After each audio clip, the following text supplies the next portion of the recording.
All right. All right, gentlemen. A few important things. I'm Judge Dawson. Before we begin, I want to make sure you understand what some of your primary rights are. First of all, you have a right to an attorney, and I believe you've had a chance to speak with the defense attorney here, or you may have your own attorney. If you have not had that opportunity, we'll make sure you get that opportunity. You also have a right to remain silent, which would be expressed through your attorney, which means you do not have to say anything when I call your name.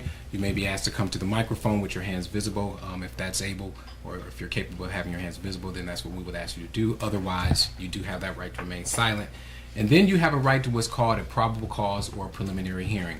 That's a hearing for the purpose of the city to give evidence to the court that a felony was committed in this city and that you are connected to it to the point where I have to send it to the felony court to be resolved, meaning the felony cannot be handled in a misdemeanor court such as this one. When you speak with your attorney, the attorney will let you know that you can either have that hearing, you can request that hearing formally, or you can waive that hearing. If you waive the hearing, you're not admitting any guilt. Basically, you are allowing the case to be sent to the county for further proceeding. If that takes place, I will also set a court date for you so that you know when to appear at the county for your further proceedings. Also, I will set a bond for you here. We will hear from your attorney as well as the city's representatives in regard to the bond. And if you are electing to have a preliminary hearing, it has to take place within 10 days if you are still in the jail. But if you are able to make your bond that is going to be recommended and set, we have 15 days to have that particular hearing. But we'll let you know all that when we call the cases based on what the request is from your attorneys.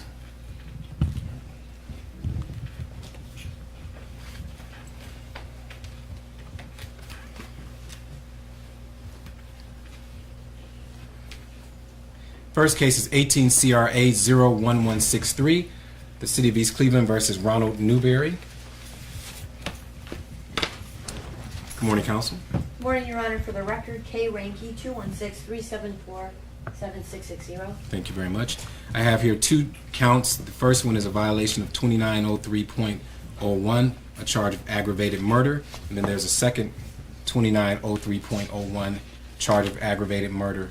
Those are felonies of the first degree, where you're looking at least 3 to 11 years in prison, up to a $15,000 fine, depending upon the specifications added to the charge. It could be life in prison or death.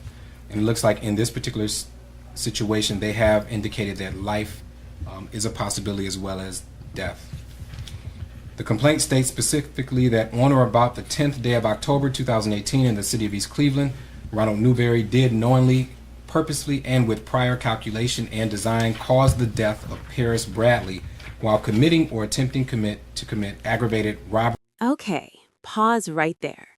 Did you hear that phrasing? Knowingly, purposefully, and with prior calculation and design? That is not casual language. In Ohio, that wording signals aggravated murder with premeditation.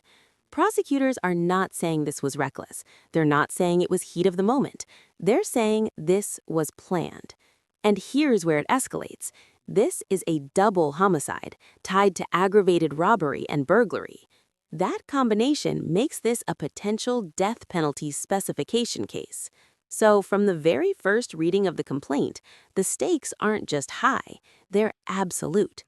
Ask yourself, when prosecutors come out swinging like this on day one, what kind of evidence do they believe they have? And aggravated burglary.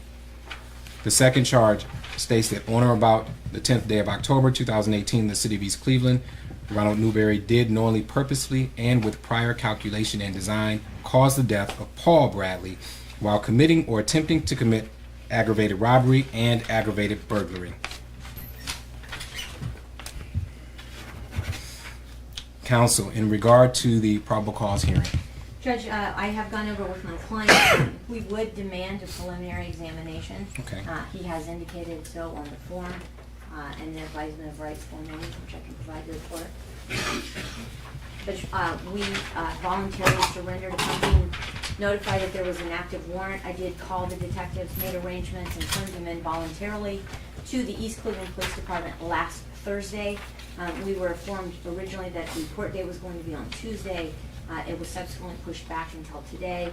I have accompanied Mr. Newberry to the detectives to speak to them on 2 occasions, as well as provided additional information in an effort to cooperate.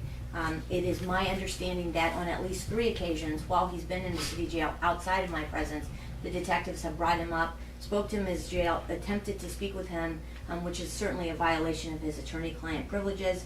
In addition, Judge, we made arrangements for his mother, who is not a suspect in this case, as well as his girlfriend to speak to the detectives.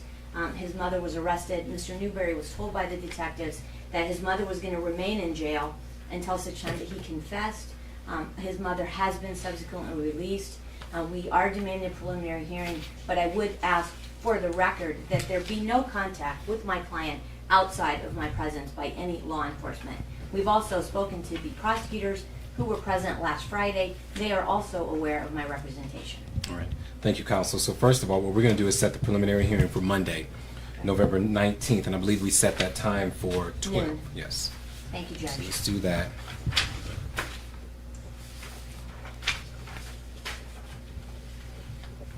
And Counselor, appreciate your cooperation and the involvement that you've been, the steps you've taken to make sure that your client has been presented to the East Cleveland Police Department. So I appreciate that.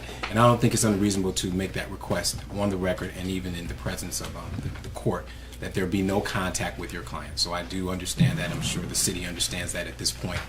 So we should not have any more problems in that regard. Detective or Madam Prosecutor, to the issue of bond. Hi, Your Honor. I'm sorry. Good afternoon. For the record, Detective Joseph Marche, City of East Cleveland, assigned to major crimes in the Detective Bureau. For you, Ronald Newberry, black male, 23 years of age.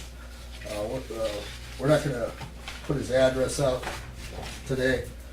We're also not going to put any evidence out there today. $5,321,770. That number is not random.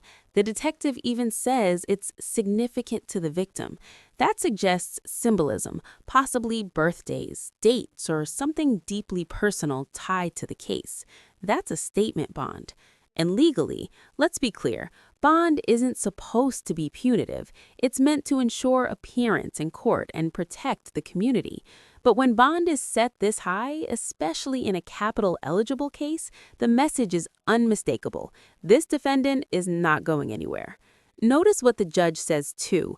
There's no adjustment that would realistically result in release today. That's courtroom language for the severity of these charges outweighs any argument for reduction, at least for now.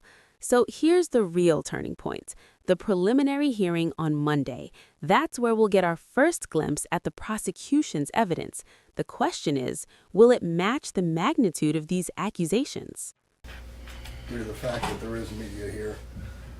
Detective's bond recommendation is $5,321,770 cash surety, and that number is significant to the victim, Paul Bradley. Counsel. Judge, for the record, based upon the charges, I would leave the issue of bond to the discretion of the court. Okay. All right. And I think what's important here is a couple of things. One is that obviously there's no more contact. We want to make sure that's done correctly and properly. We're going to set the prelim for Monday. And because of that, I think the bond recommendation, I don't see an adjustment that I would make that would make a big difference as far as Mr. Newberry being released today. So I will keep the bond set at the $5,321,770 and set the preliminary hearing for Monday at 12 noon. Thank you, Judge. I just will ask to raise the issue of bond again after the preliminary hearing on Monday. Absolutely. Thank you, Judge. Thank you very much. Thank you, Your Honor.